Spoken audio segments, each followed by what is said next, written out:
जय श्रीराम मित्रांनो, आज सकाळ सकाळ आवरून निघालो होतो शाळेत निघालो होतो. तिथनं आलो नाथसाहेबांच्या मंदिरापाशी. नाथसाहेबांचा आज प्रकट दिन असल्यामुळं मंदिर पूर्ण सजावलं होतं. त्यानंतर तासावरून आलो, माघारी आलो तर इकडं मंदिर सगळं सजावलं होतं. त्यानंतर दर्शन घ्यायला मंदिरात गेलो. हे बघा सगळीकडे मंदिर कसलं सजावलं होतं.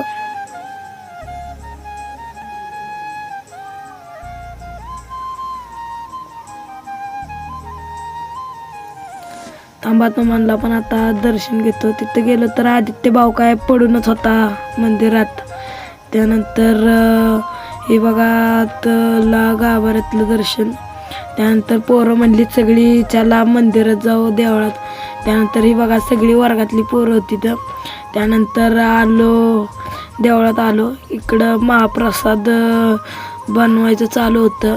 तिकडं माणसं महाप्रसाद घ्यायला बसली होती तर. त्यानंतर इकडं पुढं आलो तर हे बघा वर्गातला सम्या भेटला बसला. व्हिडिओ काढताना बघून लाजला लपला. ही बघा नवीन बनवलं होतं काय. ही बघा वरनं कसं मंदिर सगळं कसं दिसतं. वरती कळसनं पताका लावलं होतं सगळीकडं. त्यानंतर काही वेळात गोंधळ चालू झाला. ऐका तुम्ही पण.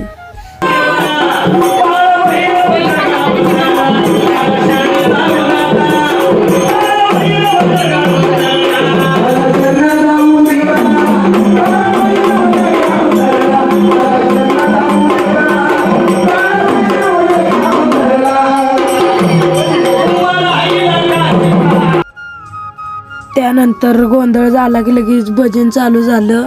आणि त्यानंतर शाळेत गेलो. शाळेतनं आलो माघारी की गेलो, गाडी काढली आणि गेलो रानात आलो. शेडवर आल्यावर पहिली गुरं आत बांधली आणि गाजगावात तोडलं.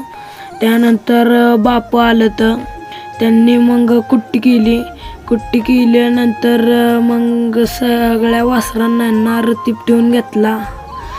गाईला रतीप ठेवल्यानंतर सगळ्यांना कुट्टी टाकली. त्यानंतर बापू आज दार काढायला होतं त्यामुळं काही काढले नाही. मी दार काढून दिलं आणि मी करडांना दूध पाजलं आणि भाऊ तिकडं वासराला दूध पाजत होता. त्यानंतर सगळं आवरलं. डोंगरातली वरची गुरं आलती तर आज उशीर झालता. गावात नव्हती. बैल गाय आणि दुसरी एक गाय अशी 3 गेलती तर. त्यानंतर आलो घरी. त्यानंतर मित्र राज म्हणला की माझा एक व्हिडिओ सिनेमॅटिकला टाक आणि